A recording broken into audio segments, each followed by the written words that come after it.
of small recap of what we discussed till now, starting from the beginning of fifth chapter of the third canto. So kind of trying to see whatever we are discussing, why this subject is being discussed in the third canto of Srimad Bhagavatam. So starting from fifth chapter onwards, so in the third canto, wherein Vidura asks a question, the discussion starts with a question asked by Vidura, wherein Vidura says that, okay, please tell me why the Lord has created this universe consisting of dualities.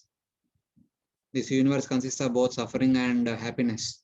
Why the Lord has to create like this? Because it is my observation that people are performing various activities to get happiness, but unfortunately they are getting ended up with misery only. Please tell me the reason for this and the remedy for this.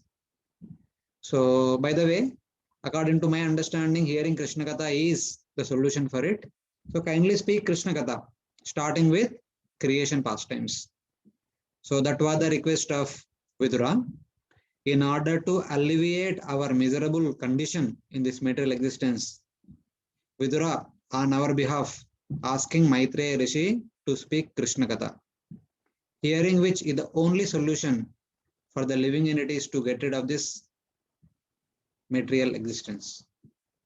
So keeping that in mind, in order to answer the queries of Vidura, Maitreya Rishi begins to explain about the process of creation, starting with Karmadaksha Vishnu lying down in Kadal Ocean or Karanarnava Sagara.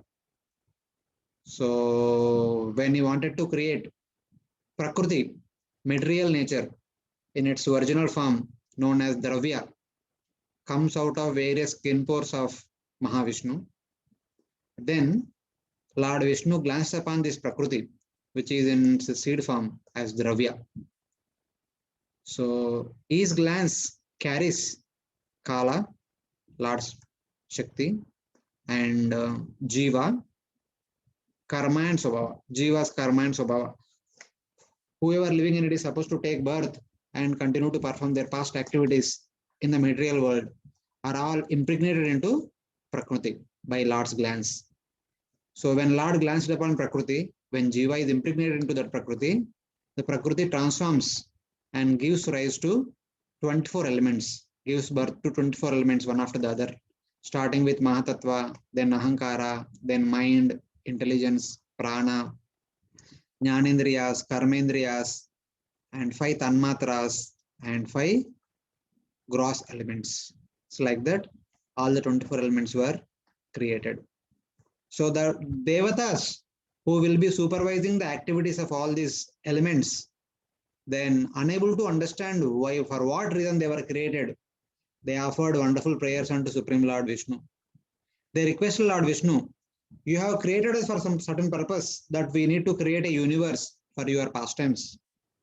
So kindly empower us with the necessary knowledge and empower us with the understanding that what we are supposed to do and how we are supposed to do, and empower the energy by which we can do the task for your satisfaction. So accepting the request of all the devatas, then Mahavishnu entered into all these 24 elements in the form of Bibrit Shakti, cohesive energy. He enters into all the 24 elements in the form of a cohesive energy. Then all the 24 elements come together. Then from that combination, there appears unlimited Brahmandas. So these Brahmandas are basically empty golden shells. The shell consisting of 7 layers made up of the same 24 elements. Innermost layer is made up of earth, then water as we go outside, then fire, then air, then ether, then Ahankara. Ahankara layer will also consist of the mind, intelligence, 5 Jnanendriyas and 5 Karmendriyas. And then the 7th layer is Mahatattva layer. Like that 7 layers, the universal shell is made up of 7 layers. Like that unlimited universal shells are formed. all those unlimited universal shells were floating on the Karna ocean for 1000 celestial years. Then the same Karnadaksha Vishnu, in order to make these dead universal shells which are simply floating on the causal ocean, put them into action, to make them alive, entered into each and every universe by expanding himself as Garbhodaksha Vishnu. So one Garbhodaksha Vishnu enters into one universe.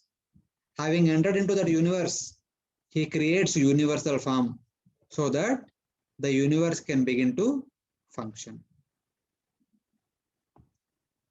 So that has been explained in the 6th chapter. Then, having understood this, in the 7th chapter, Vidura asked so many questions. I want to hear about this, about that, about this, about everything, all the different subject matters connected to Supreme Lord. Vidura wanted to hear all of them. So then, in the 8th chapter, Maitreya tells that in order to answer all your questions, I need to speak Bhagavatam. That Bhagavatam which I have heard from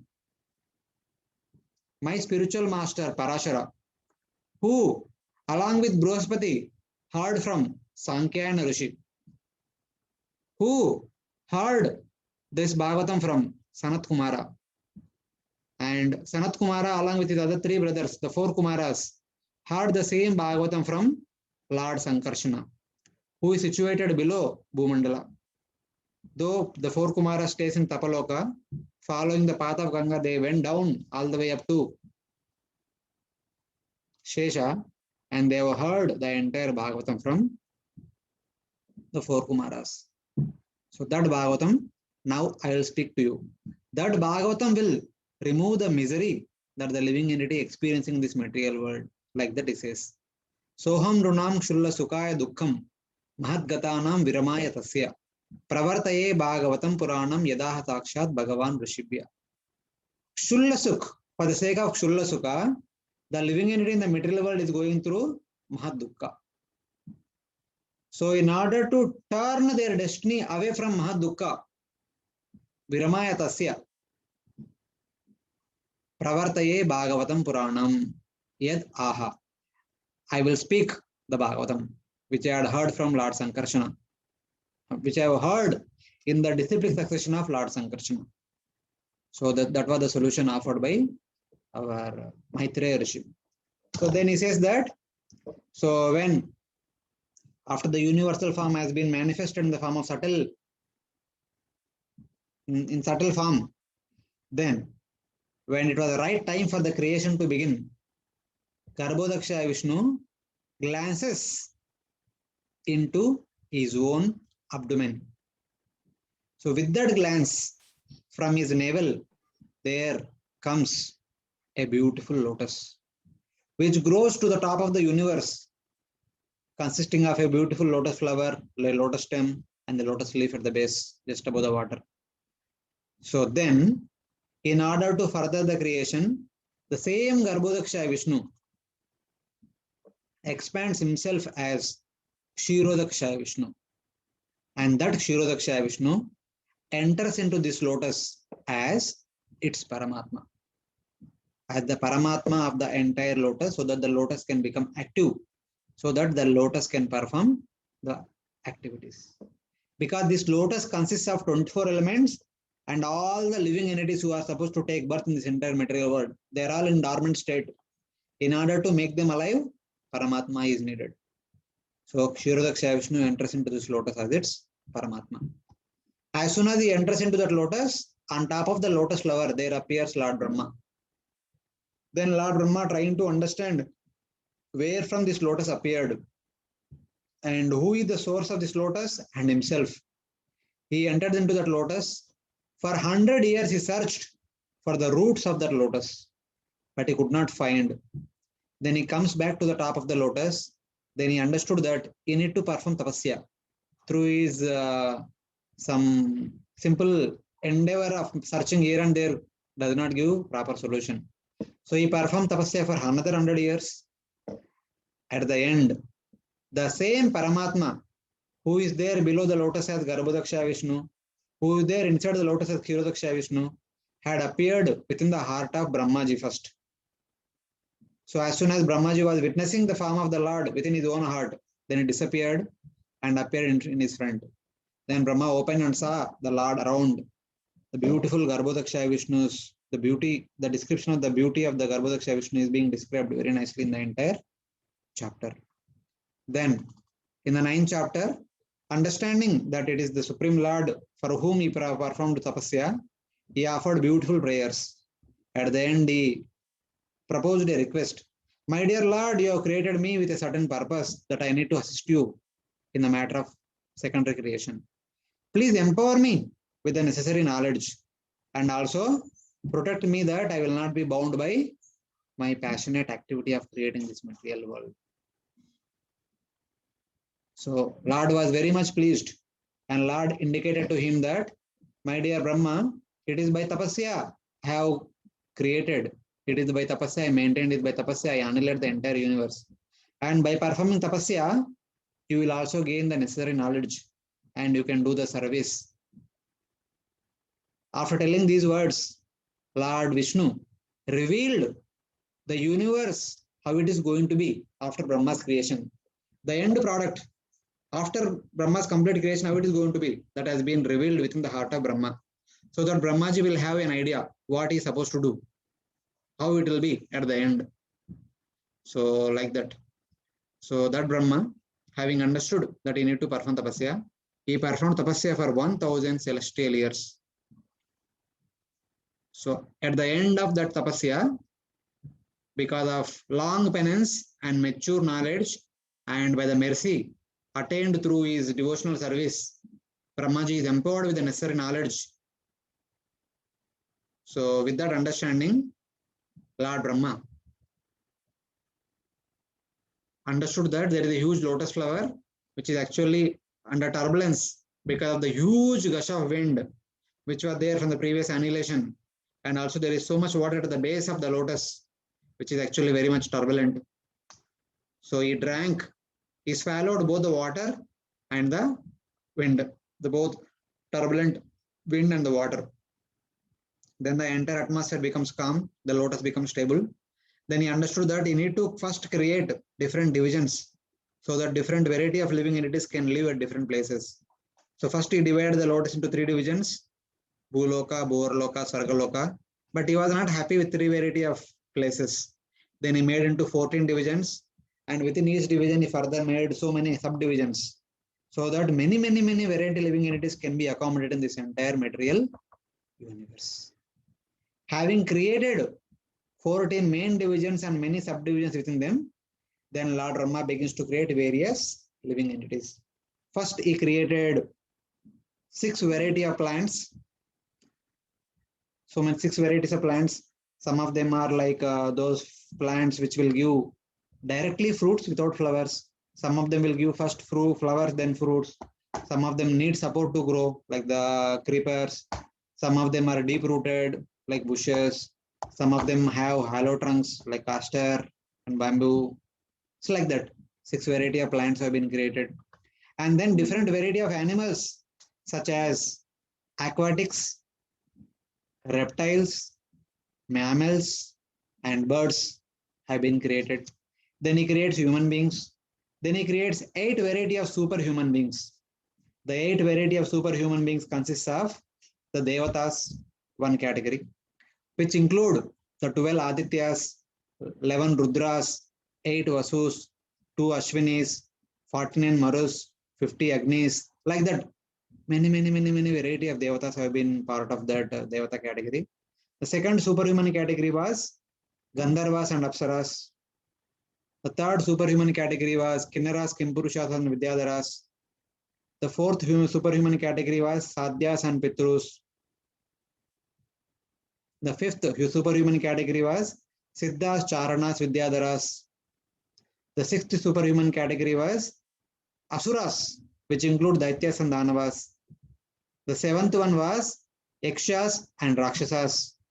The 8th one was Bhuta, Preta, Pichacha, Kushmanda, Vetala, like that. Various types of hobgoblins, ghostly beings, etc. have been created by Brahma. So Brahmaji creates all these variety of living entities, so that all these variety of living entities can be located at different places in the entire universe. So there was one point which is mentioned by Acharyas. They say that the material nature, which is meant to facilitate our enjoyment, separate from the Supreme Personality of Godhead in the form of material universe, has three components. One is Pradhana, the second one is Avidya, the third one is Vidya. Pradhana creates, through Pradhana, Lord creates 24 material elements, from which comes the material universe, and within which comes the 14 planetary systems with the different facilities, the living conditions for different kind of living entities. That is all manifested by Pradhana. And the same Pradhana also provides body for all the living entities. But identity with that body is given by Avidya. Avidya gives us a unique identity in this material world. As long as we live in a particular body, we get that identity. We live with that identity. As long as we are living in a human body, we think ourselves as a human being. As long as we live in an animal body, we identify ourselves as the animal, whichever animal in whichever the type of animal body in which we are living, that is our identity. So like that, the Avidya gives us a different identity. And with that identity, we try to experience happiness in this material world. We try to develop friendship and enmity in this material world with different living entities. Like that, our cycle of repeated birth and death will continue in this material world. But there is third component of Maya Devi that was known as Vidya. Through Vidya, we can actually stop the cycle of transmigration. Avidya puts us in the perpetual cycle of transmigration, but Vidya liberates us from the continued cycle of transmigration. So that Vidya will consist of Nishkama Karma, Jnana, Ashtanga Yoga, Tapasya, Vairagya, and Bhakti. So these are the three components of that particular Maya Shakti. So how Pradhana transformed into various universes, and then into the 14 planetary systems, and then into the bodily structures of various living entities has been indicated. And through Avidya, the living entities will get all these different identities which we discussed till now. The identity in the form of plant, identity in the form of aquatic, reptile, mammal, and birds, identity in the form of human beings, and identity in the form of 8 variety of superhuman beings like Devatas, Asuras, Yaksharakshisas, Bhuta Preta Pishashas, Kinnaras, Kimpurushas, Gandharvas, Apsaras, and Vidya Charana, Siddha Charanas, Vidyadharas, like that. Sadhyas, Pitrus, all this variety of identification is due to Avidya. Then, how all these universes are maintained in order to help us understand, then Maitreya Rishi talks about the divisions of time. Just like this entire universe is nothing but the combination of 24 elements. So among the 24 elements, the principal element is Earth. Earth also can be measured in the form of small particle, which is known as Paramanu. The smallest material particle is Paramanu. And by the combination of all the 24 elements that are there in our universe are called Param Mahan. The entire universe consisting of 24 elements combined together is called Param Mahan. Same way, just like the matter can be enumerated in the form of small particle and the big particle, the time can also be enumerated in the form of small time, particle time, and big time. So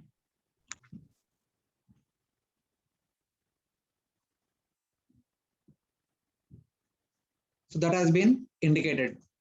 The small particle time is the time required for the sunlight to pass through the Paramanu. That is called Paramanu time. And the maximum time is measured at the time required for the completion of 100 years of Lord Brahma. The smallest time is time required for the sunlight to pass through a Paramanu. That is Paramanu time.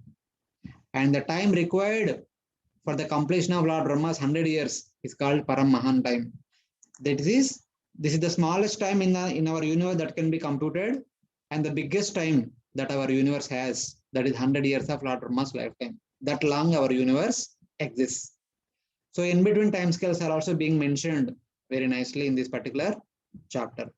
And at the end, it is also indicated that this particular 100 years of Lord Brahma's time, during which the universe exists, is equal to 1 nimisha of Mahavishnu. That 1 nimisha, for us to understand, it is like 1 breathing time. When Mahavishnu breathes out, the universe is created. When Mahavishnu breathes in, the universe is annihilated. When Mahavishnu opens his glance, the universe is created. When Mahavishnu closes his eyelids, the universe is annihilated. So that is a time is equal to Lord Brahma's 100 years. And this is from the point of time.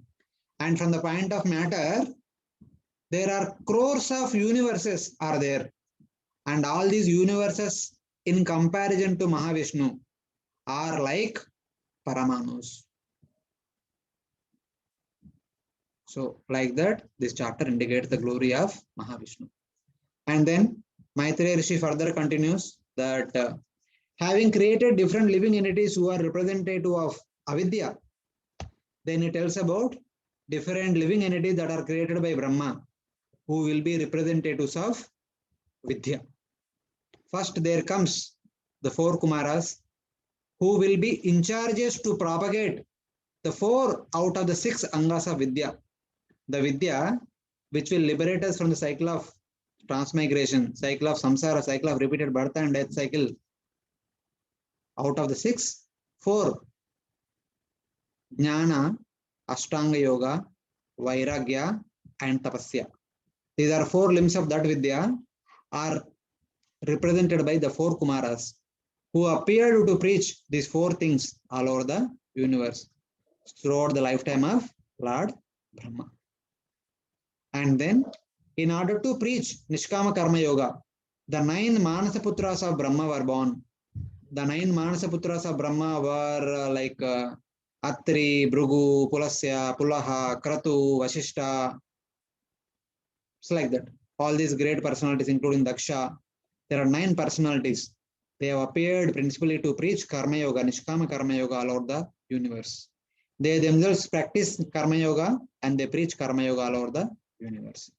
And finally, the 6th element of Vidya, Bhakti, appeared in the form of Narada Muni, so that Bhakti can be propagated all over the universe. Narada Muni is the Bhakti personified. He appeared to preach Bhakti all over the universe. Like that, Vidya made its appearance in the form of these different personalities. The 4 Kumaras representing the 4 Angas of Vidya, the 9 Manasaputras, 9 Prajapatis represent Karma Yoga, and Narada Muni represent Bhakti Yoga. Like that, they made appearance. And then eventually, many other living entities also appear through Brahmaji's various body limbs, side by side.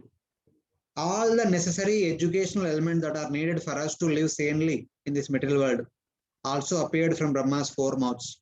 The 4 Vedas appeared, the 4 Vedangas appeared, the 4 Upavedas appeared, the 6 Vedangas appeared, and Upanishads, Puranas, Itihasas, the alphabets, the Vedic meters, the musical notes like Sarigama Padani, and then the 3 principal syllables, Om, Bhur, Bhuvas, and also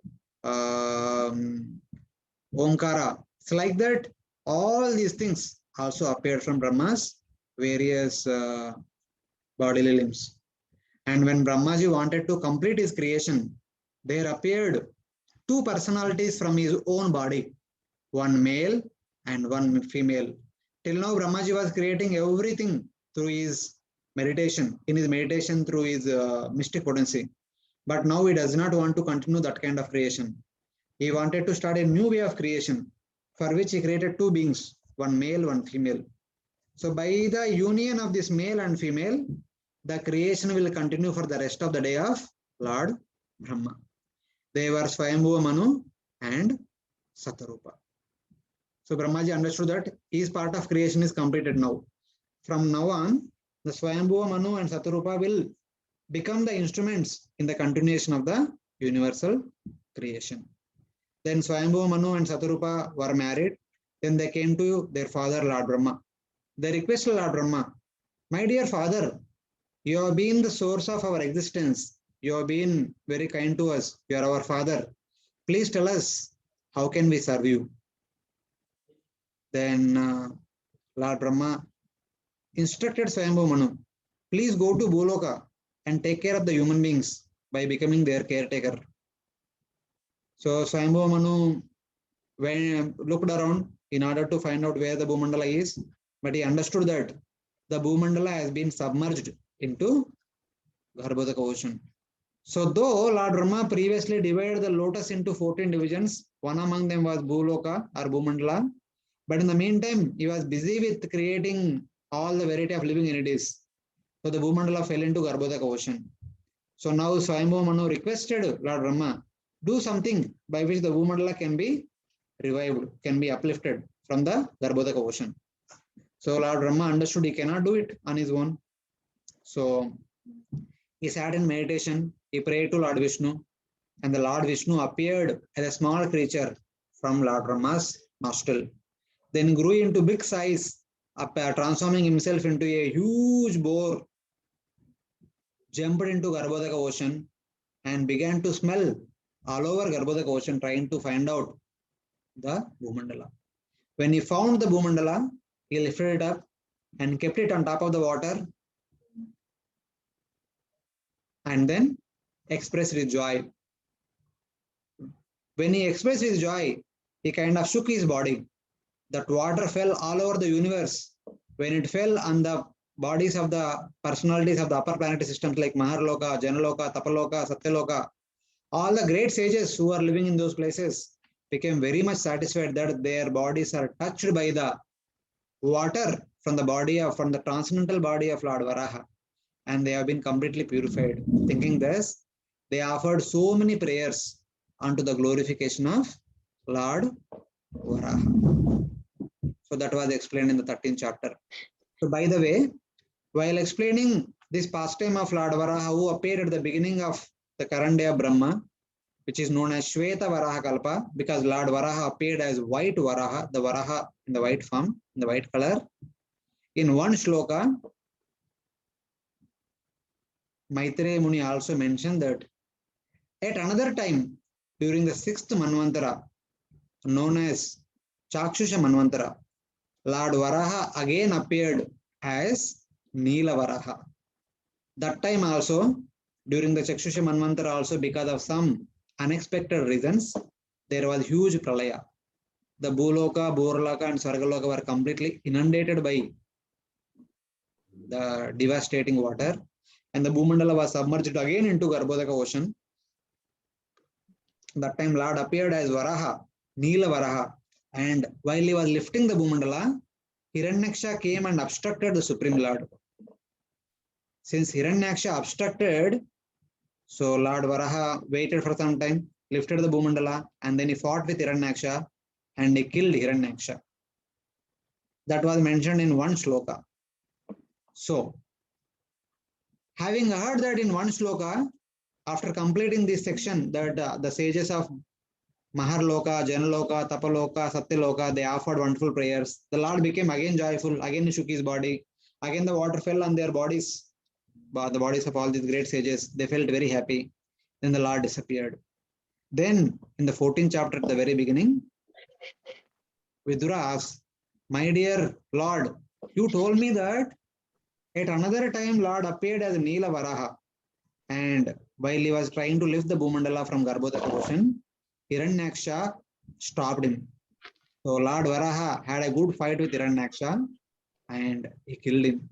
I want to hear that particular incident in detail.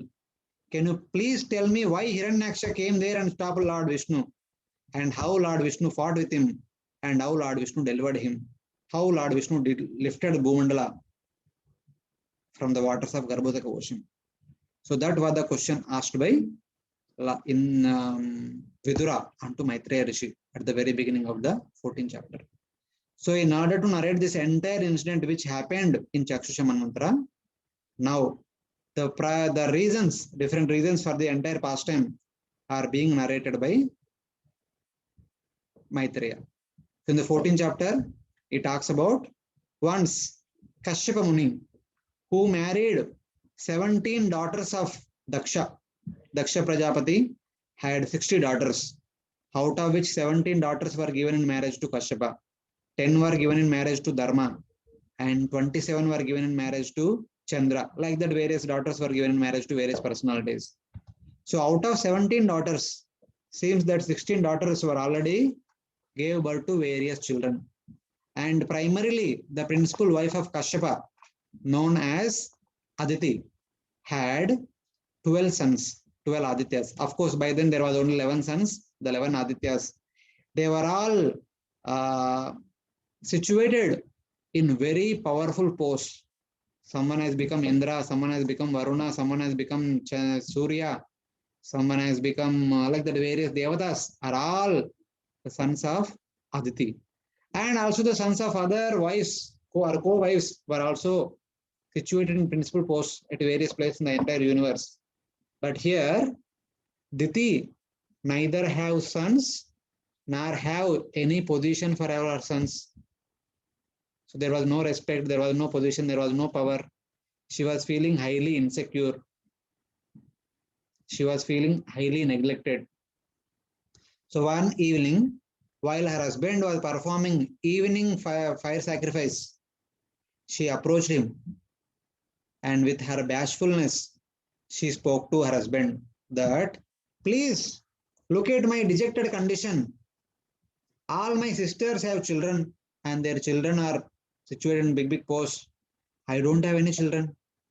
I am feeling shameless. I am feeling highly neglected, highly disrespected. That without children, there is no value for a wife in this world. So please impregnate me immediately. I want to have children immediately. Then Kashyapa Muni tells that no, this is not the proper time for impregnation.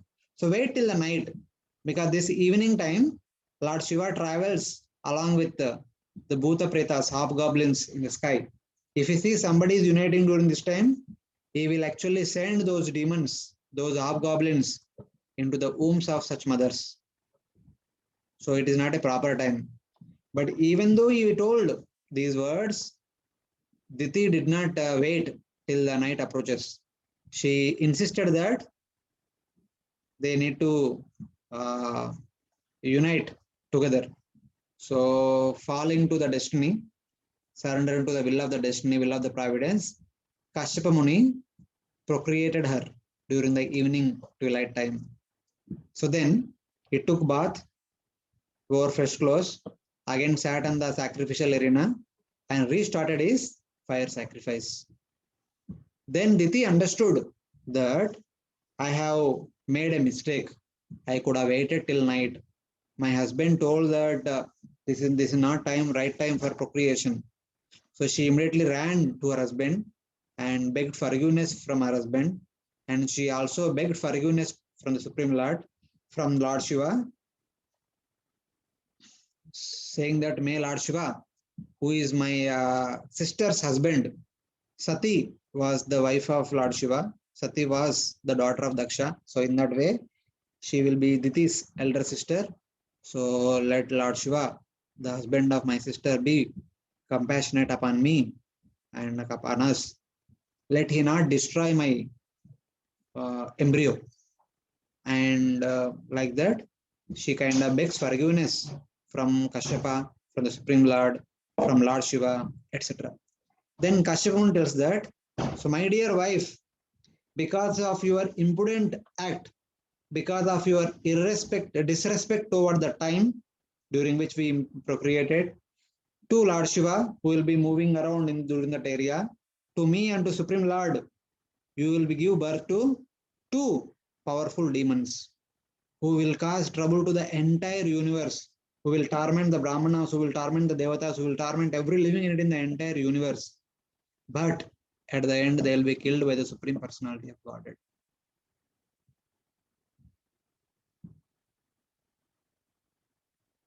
And because you repented for your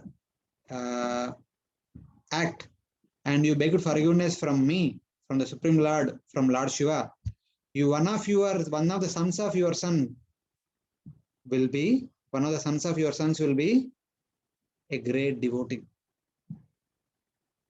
Having heard that these two things, that her sons will be killed by the Supreme Lord directly, and they will not be died, they will not be killed by the curse of a Brahmana. And also one of her grandson will be a great devotee of the Supreme Lord, whose glories are as good as the Supreme Lord. She became very happy. And eventually, she began to take care of her womb. So understanding that her children would be going to be the trouble to the entire universe, she kept the embryo within her womb for 100 years.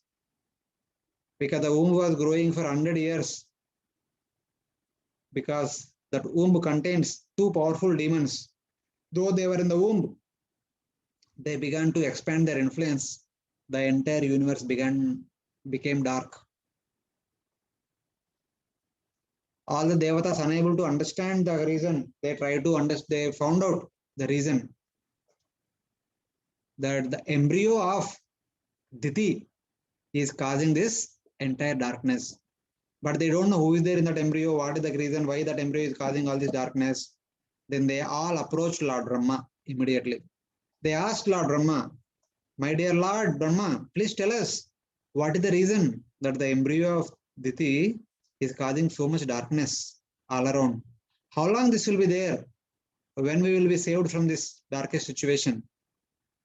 So then Lord Brahma tells that in the past, once my four mind-born sons, the four Kumaras, Sanat Kumara, Sanandana, Sanatana, and the fourth one, the four of them were traveling from place to place, different places of the entire universe.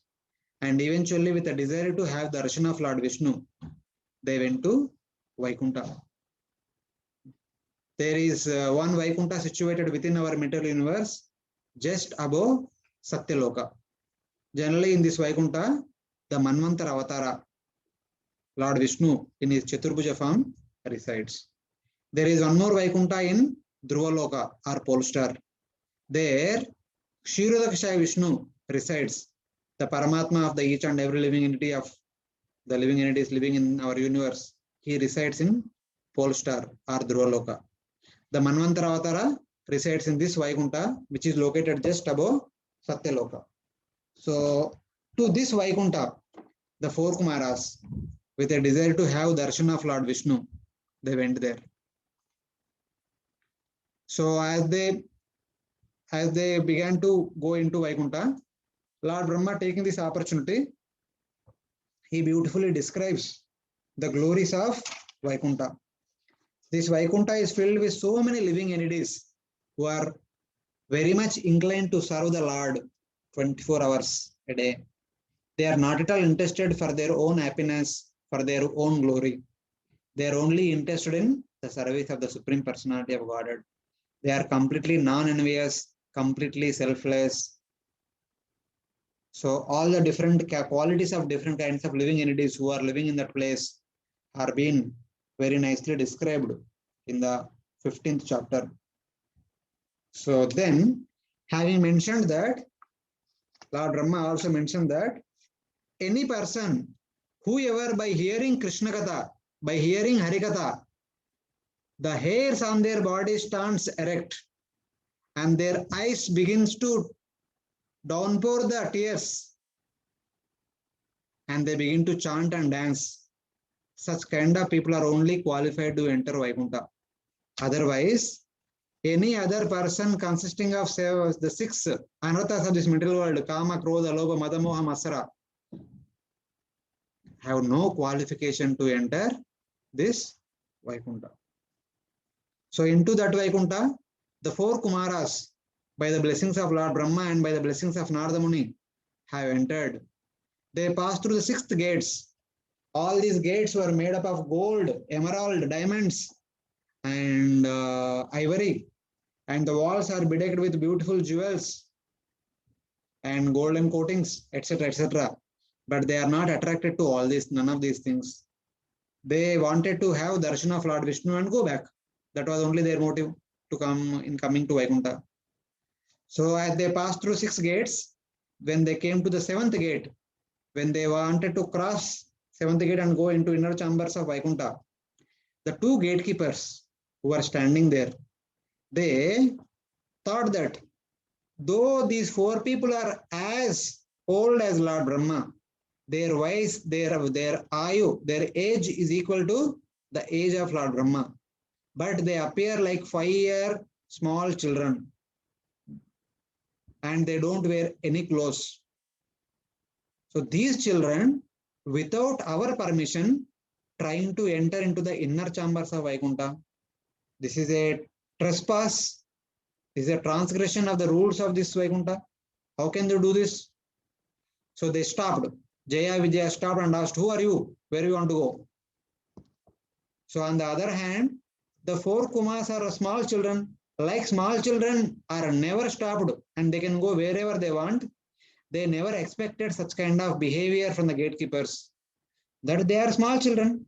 They are allowed to go anywhere. Why they are supposed to be stopped? And they analyzed that these Jaya and Vijay, the 2 gatekeepers of Vaikuntha, are thinking that we are the envious. We are envious of the Supreme Lord Vishnu, and we are entering into Vaikuntha to harm Lord Vishnu, to injure him through some weapons or something like that. They are thinking, but they can't understand that we are small boys. More than that, we are Brahmanas and great sages. So the Supreme Lord always worships.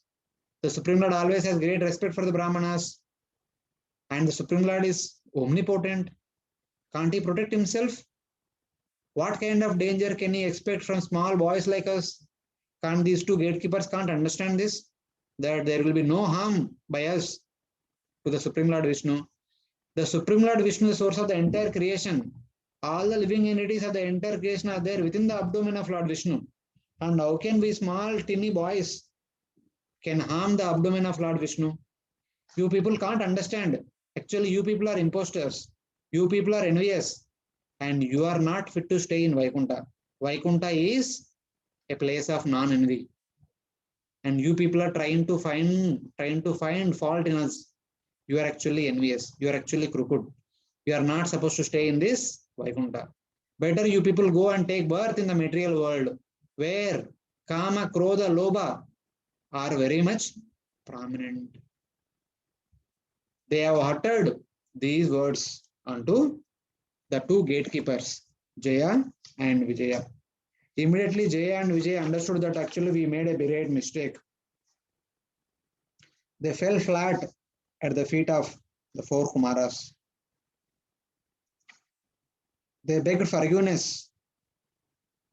Please forgive us that we have unnecessarily stopped you. So please forgive us for our mistake. At the same time, we will accept the curse pronounced by you. That curse will act as the burning agent, which can burn our sinful act, whatever sinful activities we have performed in the past in this Vaikuntha, and the sinful activity that we have performed now against you by stopping you from entering into Vaikuntha. Let all those sinful activities be burnt by following to the curse pronounced by you. So we'll accept your curse, but may you become composed. Do not be angry with us.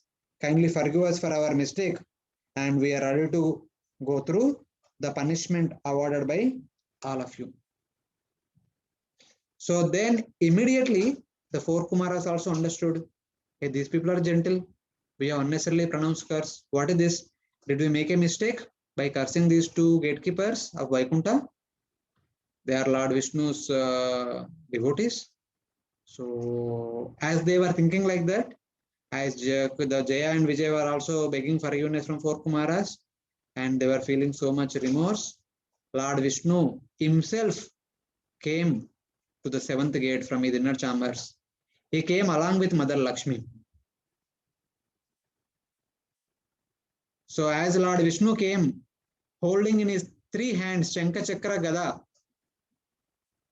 in the 4th hand, he is holding a white lotus flower, and he was actually twirling the lotus flower, moving here and there in a circular fashion. The reason was Lord Vishnu was thinking that you four Kumaras are Brahmajnanis, always attached to Brahman. You are always talking about Brahman, thinking about Brahman, meditating on Brahman, experiencing bliss of Brahman, and you are simply attached to Brahman. And let me see, your stability on Brahman can stay as it is, or will it be disturbed? So Lord Vishnu actually, while twirling that lotus flower, is actually churning their heart to bring out the emotions of love for the personality of Godhead. Because till now they were attached to Brahman only. Their attachment for Bhagavan was not so much. It was very, very minute. But their attachment to Brahman was unlimited. In order to churn their heart, Lord Vishnu was slightly twirling the lotus flower, which is the white lotus flower, which is there in his hand. And on the other hand, he was slightly looking at Mother Lakshmi. That Mother Lakshmi always thinks that she is the most beautiful personality. But today, that day, Lord Vishnu was decorated so gorgeously that he was looking more beautiful than Mother Lakshmi.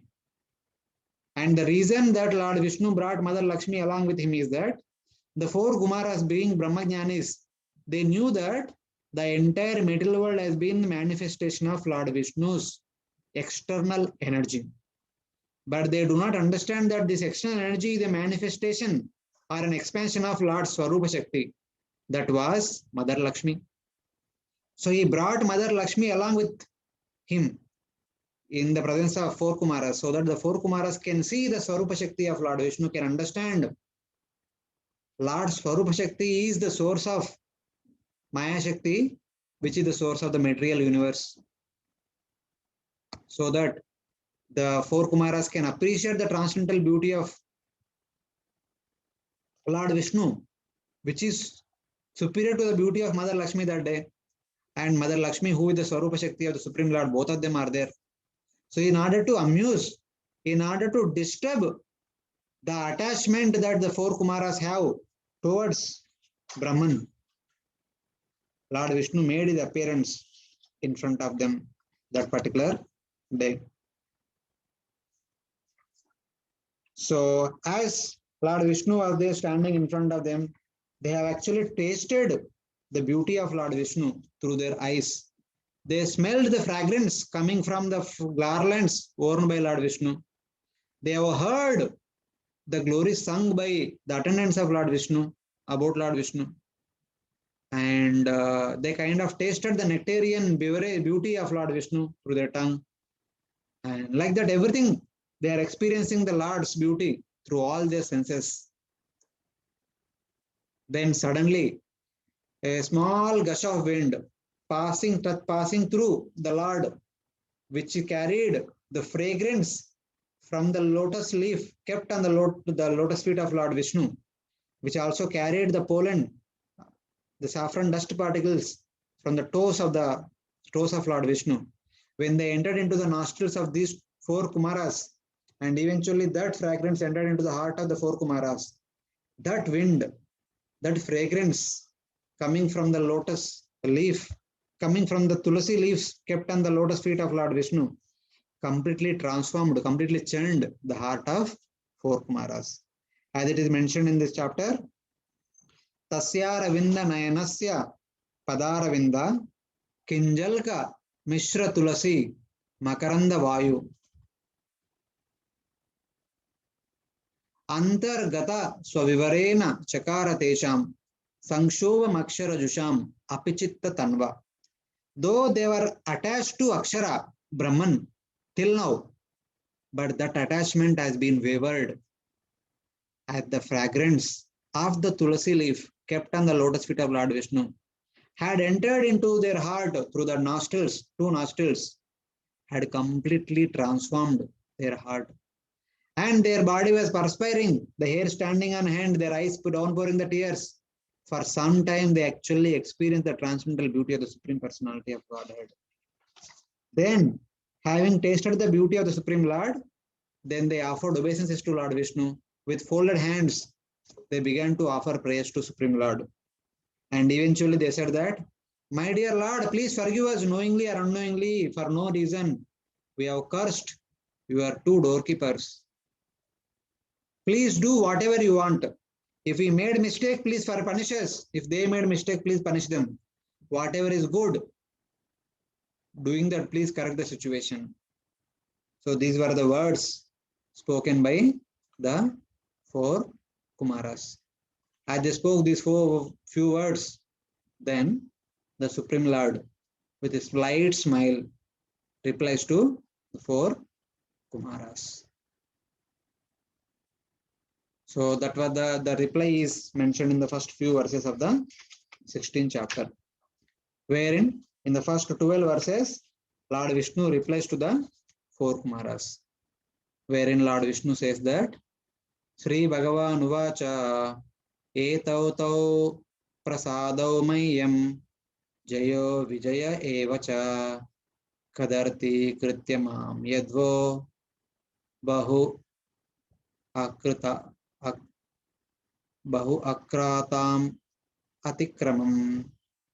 So where actually he says that Jaya and Vijaya were my servants, and whatever mistake they have performed, it is done in my name. Because here Jaya and Vijaya are acting as the gatekeepers of Lord Vishnu. And whatever mistake is done by the servants, it is actually a mistake of the master. That they have committed an offense against both of you, against you four wonderful Brahmanas.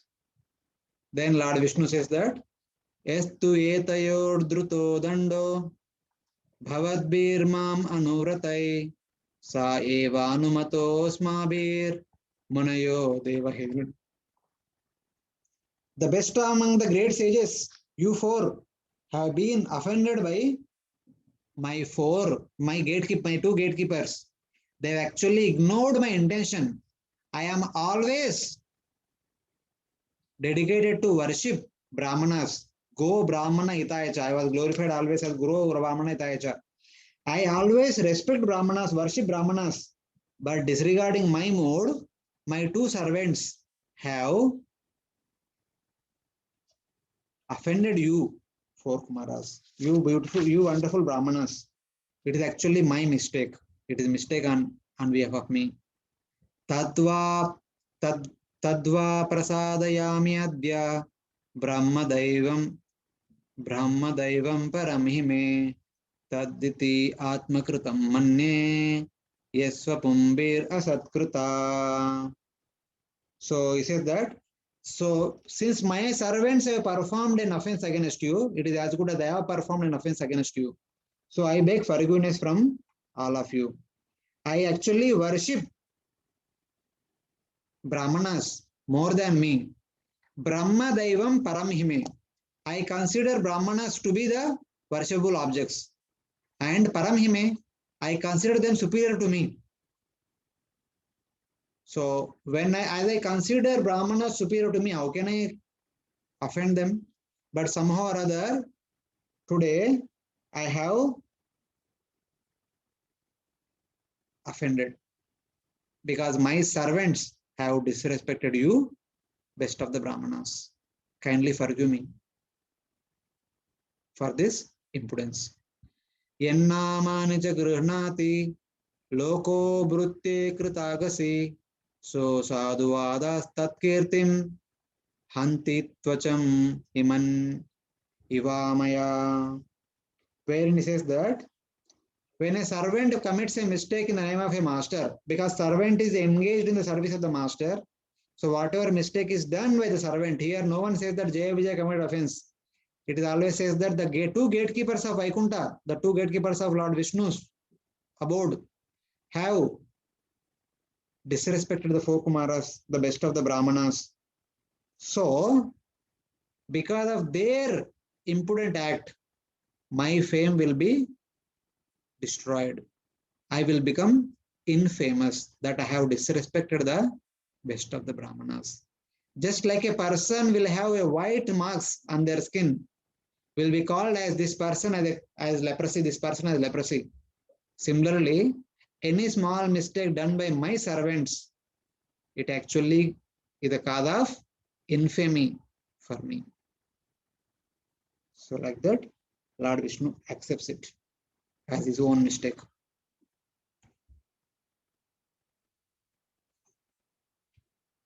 Yasyamrutamala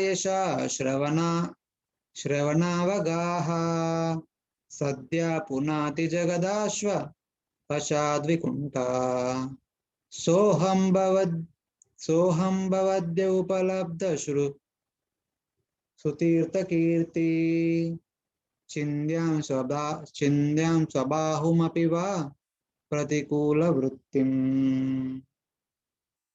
So here he said that Yasyamrutamala Yasha Shravananugada. Shravana Anugada. By hearing and by describing Yasha, the fame. What kind of fame? Amala Yasha, the smartless fame. And what kind of fame that is?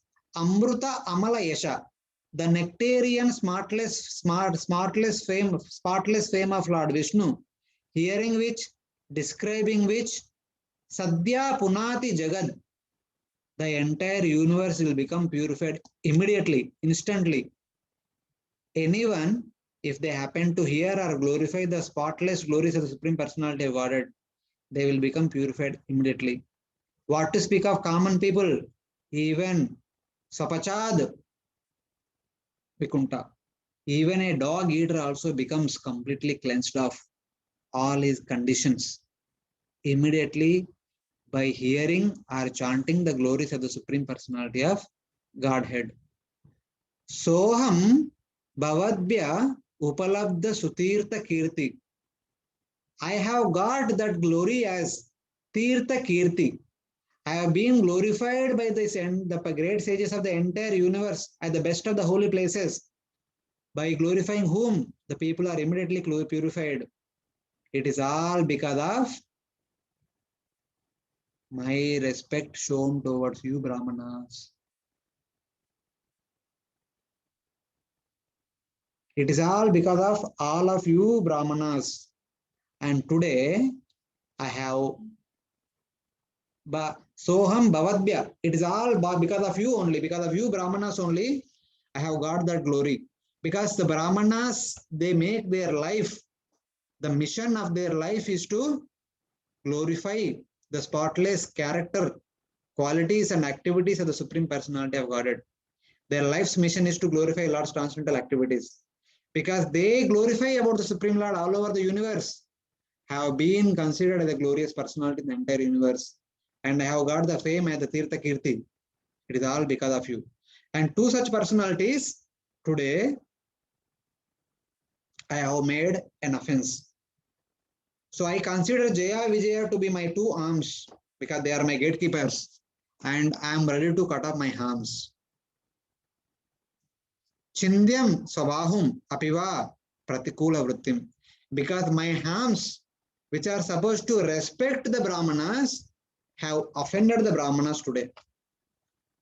Which are supposed to worship the Brahmanas, have disrespected the Brahmanas today. Which are supposed to consider the Brahmanas as superior to me, but have kind of neglected the Brahmanas today. So I am ready to cut off my two hands. Chindyam Swabahum Api. I am ready to cut off my two hands today because of my mistake. So this was the verse with which last class Nimai Chand Prabhu had stopped. And now today we'll continue from the next verse onwards.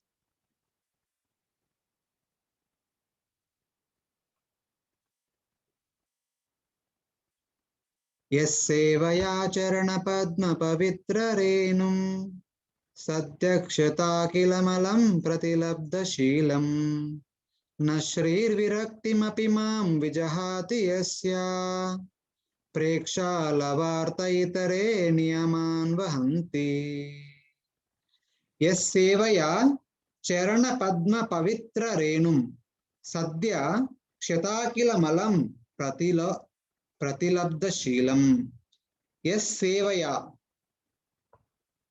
By serving whom? Charana Padma Pavitra Renum. By serving the dust from the lotus feet of whom? I, known as Lord Vishnu. Sadhya Kshatakila Malam Pratilabdha Sheelam. I have got the potency to purify the entire universe. So here he says that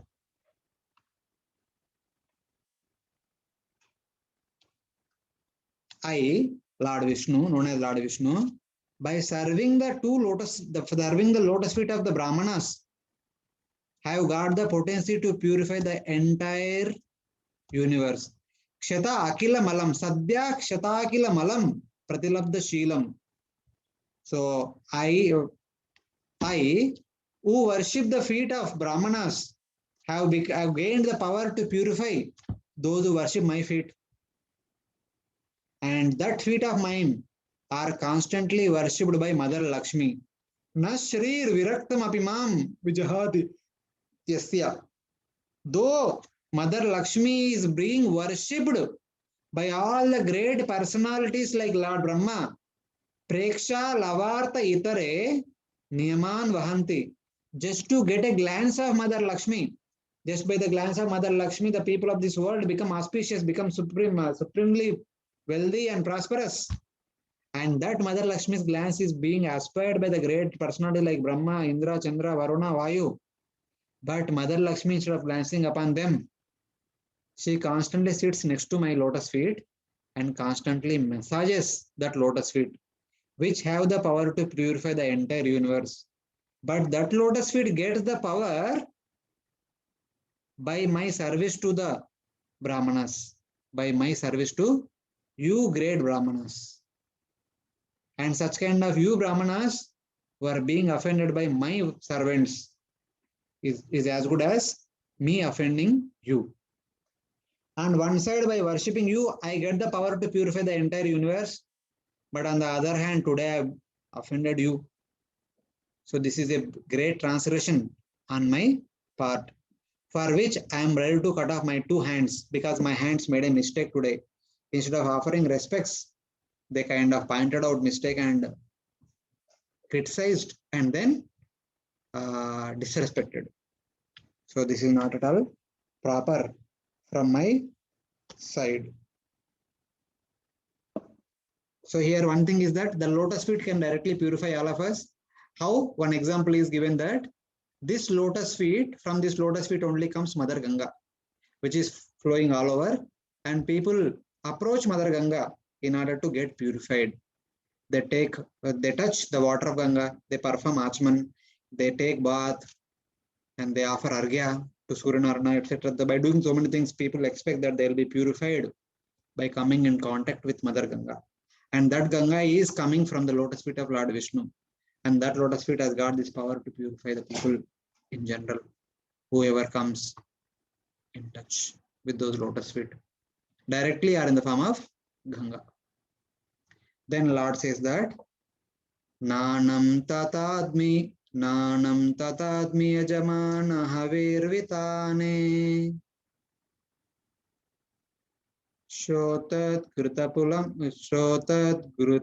grutaplutam adanhutaban mumukena Yad brahmanasya mukatas charatonughasam Tushtasya mayavhatir nijakarma pakai. He says that Naham tadadmi yajamana havir vitane. I am sochad grutaplutam. I am not satisfied by the oblations offered by the priests in sacrificial fire. In a particular yajna, so many food grains along with ghee, they are offered by chanting various mantras. Idam Indraya Swaha, Idam Nama, Idam Chandraya Swaha, Idam Nama, Idam Vaishnu, Idam Vasudevaya, Idam Nama, Idam Krishna, Idam Nama, like that various chanting various names of the Supreme Lord and various devatas. The oblations are offered along with ghee into the fire. The fire is considered to be the mouth of the Supreme Lord. Even in the previous chapters, we have also kind of read Agni appeared from the mouth of the universal form. Agni is the in charge of the function of mouth. The mouth has got two functions. One is to speak, the other one is to eat. And these two functions are governed by Agni. And in that sense, whatever is being offered into the fire sacrifice, chanting the various names of Lord Vishnu or other devatas, they are actually fed directly to the mouth of the Supreme Lord. The oblations will consist of so many food grains. So rice, barley, wheat, and other things, and all til, and also ghee. All these things were offered to the fire. It is like offering to the mouth of Lord Vishnu. So here Lord Vishnu says that Naham tatadmi yajamana havir virandritane. Whatever offerings are offered by the yajamana, the sacrifice performer, the yajamani of the sacrifice, I am not satisfied with those oblations mixed with ghee, but I am satisfied more when the food is offered to the brahmanas mixed with ghee, because their oblations are offered along with ghee into the fire sacrifice, which is considered to be the mouth of the Supreme Lord. But the Supreme Lord said that, but I am satisfied when the brahmanas are fed various foodstuffs mixed with ghee, because brahmanas are also considered to be my mouth. The four Vedas and the brahmanas appeared from the mouth of the universal form in a subtle way. Then eventually they physically appeared from the from the mouths of the brahmanas. The four Vedas appeared from the four mouths of the brahmanas. And the brahmanas also, the four mouths of Lord Brahma. And the brahmanas also appeared from the head of Brahma. So like that. So the mouth represents the Vedas as well as the brahmanas. Because the brahmanas make their life's goal, their life's mission is to teach Vedas to the people of the entire world. Their life is to describe the glories of the Supreme Lord all over. So here, that's why his Lord says that I am very much pleased when the brahmanas are fed the wonderful foodstuffs mixed with ghee. Instead of offering various oblations, the various grains offered into fire mixed with ghee. Yet brahmanasya mukatas charato anugasam. When the brahmanas are fed through their mouth, I will actually eat through their mouth. Tushtasya mai avahiter nijakarma paka. Because brahmanas are dedicated to perform nishkama karma yoga. Here nijakarma paka means their life's goal is to perform activity on my behalf as an offering to me only. Whatever yajna they may perform, whatever Vedic study they may do, whatever teaching of the Vedas they may do, they do all these things on my behalf as a service to me. They are actually the performers of Nishkama Karma Yoga. Nijakarma Bhaka means Nishkama Karma Yoga. So when such kind of brahmanas are fed, when they are satisfied, I am actually satisfied. So like that, the Supreme Lord here glorifies the position of brahmanas. But in the purport, the acharyas have indicated that one simple thing, it is not just ordinary brahmanas Lord Vishnu is glorifying here, but the devotee brahmanas. The devotee brahmanas who are dedicated to perform Nishkama Karma Yoga along little Bhakti Yoga. There are some brahmanas like Vasishta and other brahmanas. Just now we mentioned that the 9 brahmanas who have appeared to preach Nishkama Karma Yoga, like Vasishta, Bhrugu, Atri, Pulaha, Pulasya, Kratu, Daksha, they are all performing Nishkama Karma Yoga with Bhakti as a minor element. They have little Bhakti. So such kind of brahmanas, when they are fed, so when they are satisfied, I am satisfied because they are performing Nishkama Karma Yoga along with Bhakti. But if those brahmanas who are considered to be brahmanas, but if they don't have any devotion for Lord Vishnu is not considering such kind of brahmanas. He is not talking about some ordinary so-called brahmanas, just they are known as brahmanas by their name, but those brahmanas who are dedicated to practice Nishkama Karma Yoga mixed with Bhakti. But if the people are practicing Bhakti as the major element, maybe Nishkama Karma a little bit here and there, they are called as Vaishnavas. And those devotees such as Narada Muni who are only performing bhakti without any tinge of Nishkama Karma Yoga, they are called as pure bhaktas or Anya bhaktas. So here Lord Vishnu is not talking about such kind of Vaishnavas or such kind of pure devotees like Narada Muni. He is talking about Brahmanas who are dedicated to Nishkama Karma Yoga, but with bhakti as secondary element. There is one phrase which is there in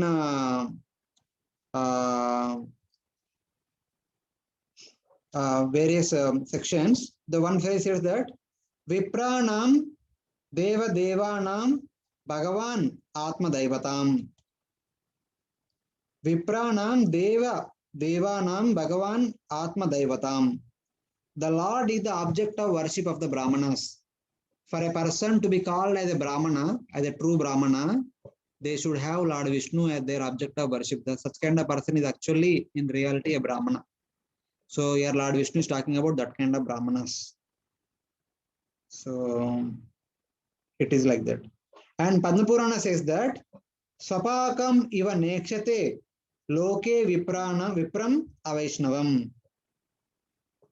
Just like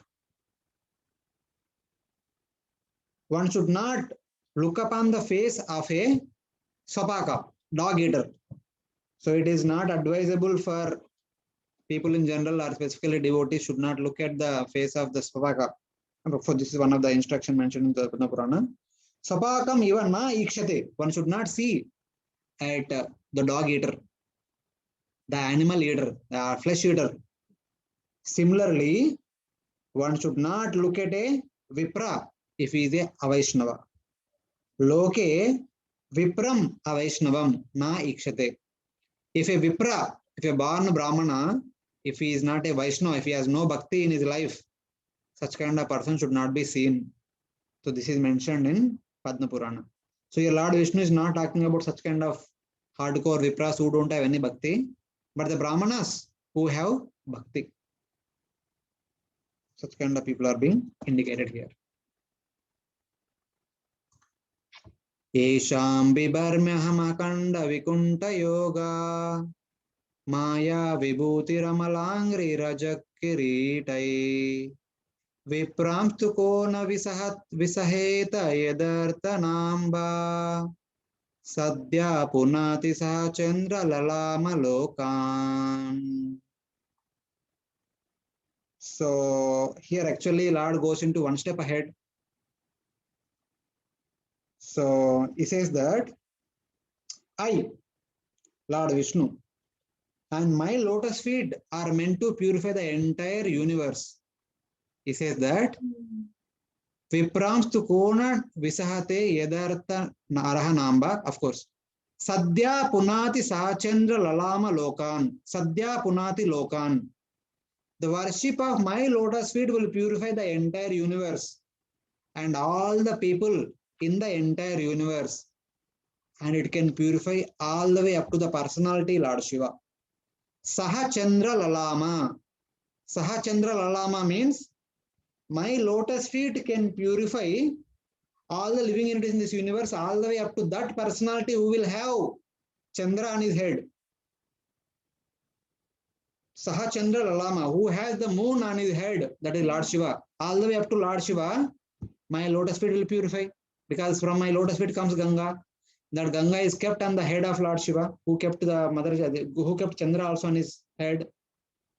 So that Ganga coming in contact with people become purified in this world. So why Lord is telling us that? Because Esham bibarmi aham akanda vikunta yoga maya vibhuti ramala amalangri rajak kirita. Amala angri rajak kirita. I keep the dust, the spotless dust from the feet of you Brahmanas on my kirita, on my head. Just like Lord Shiva kept the Chandra on his head. And also Ganga on his head, which is coming from my lotus feet. And he becomes purified. My lotus feet becomes powerful to purify the people all the way up to Lord Shiva by keeping all of your dust on my head. And even though you Brahmanas, if you may speak harshly, if you may curse, we should actually, everyone should tolerate in this world. So indirectly Lord telling that even though Brahmanas speak harshly, they criticize, others should actually respect them. They should never criticize the Brahmanas. They should never retaliate. Instead, they should tolerate the words of criticism by the Brahmanas.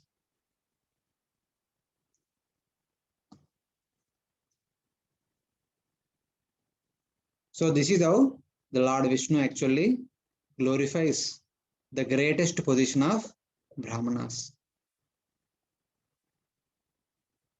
Ye me tanurdvijavaran duhitirmadiya bhutanalabdha sharanani cha veda buddhya drakshanta gakshata hi ahimanyavastan gridra rushamama kushanti abhidandanetu. Here Lord goes actually one step ahead. Gridra rushamama kushanti abhidandanetu. So if somebody while interacting with Brahmanas, if Brahmanas happen to speak harshly, if the others who have heard the harsh words of Brahmanas, if they happen to see or glance at the Brahmanas with some kind of vision,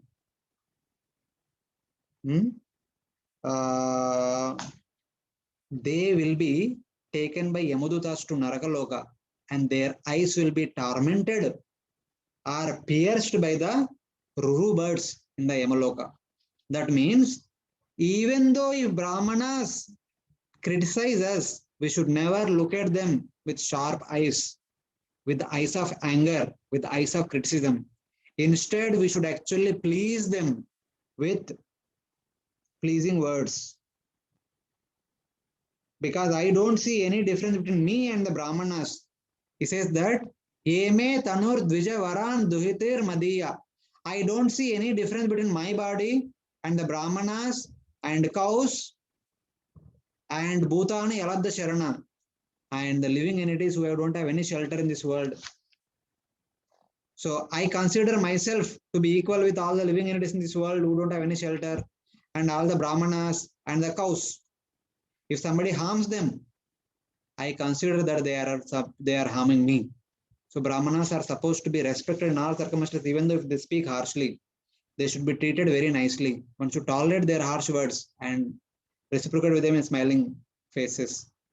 Ye Brahmanan Maidiya Kshipatorjayantas Tusha Dhritasmita Sudakshita Padma Vaktra Vanyanuraga Kalayat Majavadgrananta Sambodayanti Hamivahamupa Upahurtastai. Here Lord says that just as I am controlled by you, beautiful Brahmanas, you saintly Brahmanas, I am controlled by those who worship the Brahmanas. Even though Brahmanas might offend others, might criticize others, might curse others, but those who see the Brahmanas are non-different from me, those who worship the Brahmanas, even though when Brahmanas criticize others, when scold others, when they say that, my dear Lord, you are actually not speaking very harshly, you are actually speaking for my betterment. You are actually speaking the words words that benefit us. They say that you do not speak rough words, but rain a shower of merciful nectar for my highest benefit. Like that, one should deal with the Brahmanas. So they actually say that even though when Brahmanas curse, one should say that, oh masters, oh motion of mercy, I am controlled by them. Just I am controlled by all of you. They say that even though if Brahmanas curse, one should actually laugh at them and request that you are so merciful upon me. You have shown me the right path. Like that, one should actually glorify the Brahmanas. To such kind of people, Lord says that I am very much pleased by them. So like that is actually glorifying the Brahmanas position. So I think we'll stop here in the last verse, 12th verse, which Lord completes his discussion is glorification of Brahmanas. Tanme svabhartur Tanme svabharturavasaya अलक्ष्यमाणौ युष्मं द्व्यतिक्रमगतिं प्रतिपद्य सद्या भूयो ममान्तिकमितां तदनुग्रहो मे यत्कल्पतामचिरतो भृतयोर्विभासा.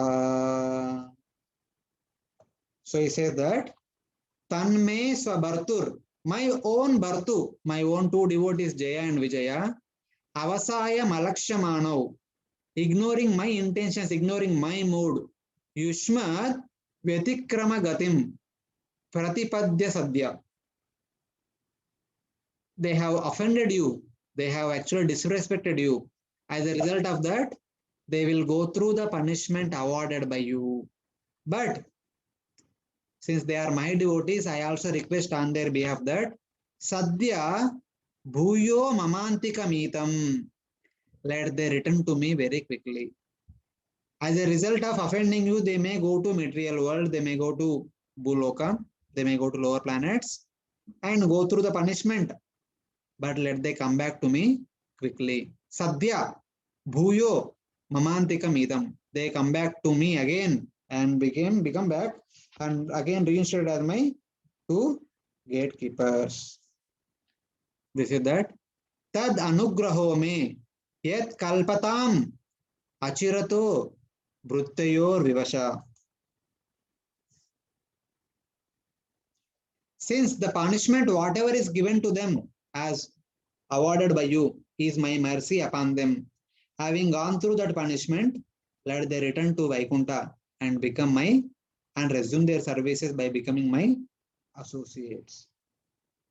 So this is how, having glorified the Brahmanas, having consoled the four Kumaras, Lord Vishnu says that whatever has been pronounced by you that they should go to material world, they will go down to the lower planets. They will go through the punishment, but let they come back to me immediately. This is my request unto you. So with this final word, Lord Vishnu stops speaking. Then what happened? Lord Brahma will narrate in the future verses. So these are few thoughts upon the words of Lord Vishnu. I'm extremely sorry we went late, but thought of kind of recapping the whole thing because since we are talking about the four Kumaras, I wanted to talk about who the four Kumaras were. As we discussed in the 12th chapter, the four Kumaras were representatives of four Angas of Vidya. The four Kumaras have appeared to preach Jnana Yoga, Ashtanga Yoga, Tapasya and Vairagya. These four are actually meant to give one Sahyajya Mukti. So in that way, they are actually Brahmavadis. They are Brahmajnanis, they are the preachers of Brahmavadis. And as a teacher, they are propagating that and they are also very much attached to Brahman. Since they are very much attached to Brahman, they have heard about Bhagavan from Narada Muni and Brahma. But they have not given much consideration to Bhagavan aspect of the Supreme Lord. They are only attached to Brahman aspect. But somehow or other, because of the seeds sown by Narada Muni and Brahma, they wanted to have the darshan of Lord Vishnu once. So they came to Vaikunta. So by the blessings of Lord Brahma and Narada Muni, they came to Vaikunta and they had darshan of Lord Vishnu. And by the blessings, by the superlative blessings of Lord Vishnu, they could also experience the bliss of tasting the beauty of Lord Vishnu. But since they are Brahmavadis, they are Jnanis, and they kind of meddled with the two gatekeepers of Vaikunta. So their experience of bliss does not stay for long. It very soon it disappeared. That we will understand in the future verses in the next part of the chapter, how it disappeared and all. So, but at least for some time, by the causeless mercy of Narada Muni and Brahma, and also the Supreme Lord Vishnu, they have experienced the bliss of tasting the form of the Bhagavan, the Supreme Personality of Godhead. Though they were very much attached to Brahman previously, but now they were experiencing the bliss of Bhagavan. And in the first few verses, they were also hearing from that Bhagavan. Brahman cannot speak, but Bhagavan is speaking here. So like this, these are a few thoughts which we can see side by side. We can understand side by side. So this is from Jaya Vijaya, I mean, four Kumaras point of view. So in that way. So thank you very much. So we are about to reach 9 o'clock, but still, if any devotees have any query, quickly, 1 or 2 queries we can take.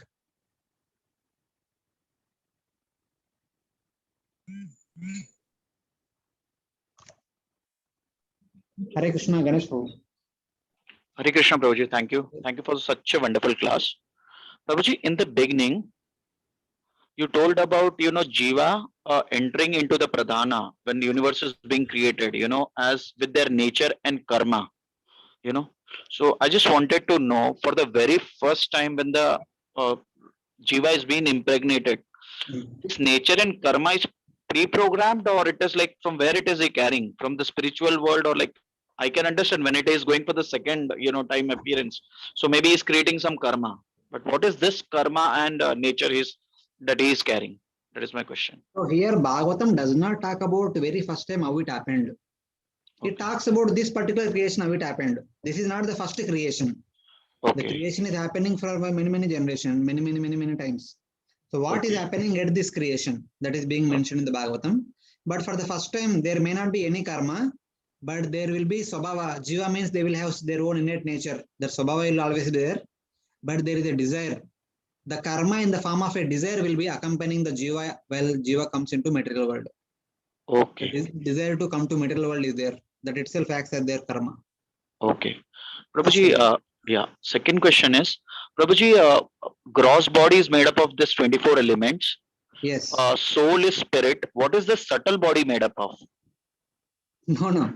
The body is made up of 24 elements, which has 2 components, gross and subtle. The gross body is made up of earth, water, fire, and ether. The subtle body is made up of 5 jnanendriyas, 5 karmendriyas, and 4 antakaranas. Man, buddhi, ahankara, chetana. The subtle body is made up of these 14 elements. Gross body is made up of 5 elements, earth, water, fire, ether. Prabhuji, any example for this gross and subtle, if you want to understand from this material world? Example, I mean, it is very clear. Gross we can understand. Yeah. Gross is what we can see, and subtle is what we can perceive. We cannot see, but we can understand that we have mind, we have intelligence. So subtle body and spirit are. Wait.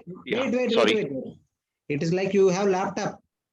You have laptop. In the laptop, you have the entire casing, motherboard, everything. That is gross.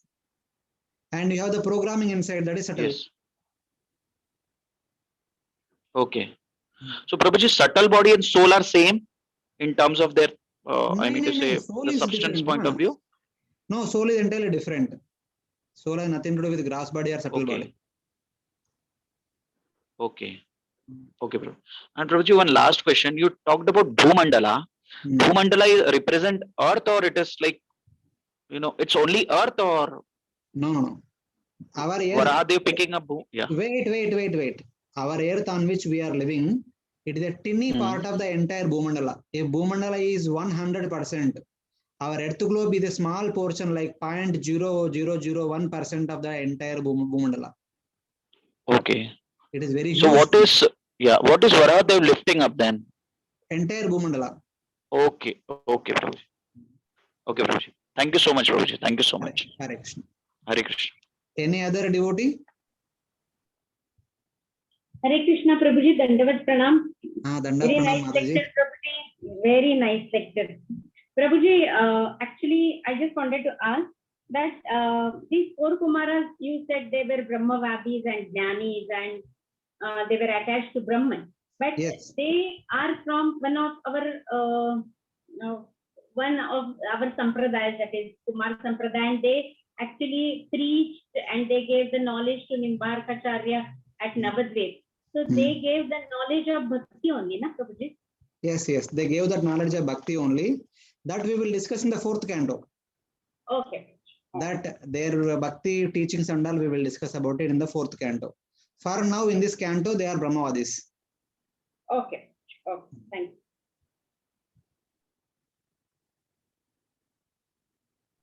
Because they will come again in the 4th canto. The 4 Kumaras again will come in the 4th canto. That time we'll talk about that. Okay, thank you. Anyone else? Quickly, the final question.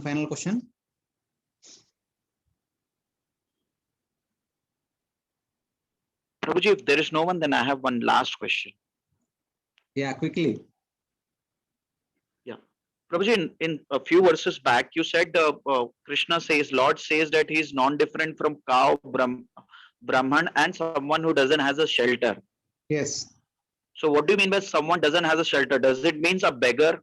A beggar is also not having a shelter. So is he non-different from, who is that person when he is referring to? See, it is like he is referring to everyone in that sense, since he is the maintainer of every living entity. Because he is Paramatma of every living entity. Everyone depends upon Paramatma from that point of view. Yes, Prabhuji. So Yeah. like that also we can take Bhutani. Yes, Prabhuji. Yeah, Bhutani Alabdha Sharanani. It talks about those without shelter. See, any normal being, especially those without shelter. For example, if some cow is taken care by a master, the cow has a master. There are some cows which are living in the forest. They don't have any master, but their maintenance is taken care by the forest. Okay. So in the forest, they will get grass by the law, by the rains. The rains are given by Indra. Indra's Lord is Vishnu, like that. So I will take care of them, like that. Okay. Lord says. But also he says that if someone offends these people, he takes personally. One should see them equal to the Lord. That's what Lord is indicating. One should see all these shelterless people, cows and brahmanas equal to me. So when you say somebody is equal to Lord, how can we dare to offend them? Okay. So basically, Okay. we should not offend anybody in this material world. That is understanding. Okay, Prabhuji. Thank you so much, Prabhuji. Thank you so much. Hare Krishna. Hare Krishna, Prabhuji. Dandavat Pranam. Dandavat Pranam, Mataji. Yes, Mataji, Thank you quickly. very much, Prabhuji, after a very long time. Yeah, Hare Krishna. I'm not asking any question, Okay, but I'm okay, really no want to thank you for this Okay. wonderful class. It was really very wonderful. And we Yeah. missed you. Hare. I was missing all of you. Thank you, Prabhuji.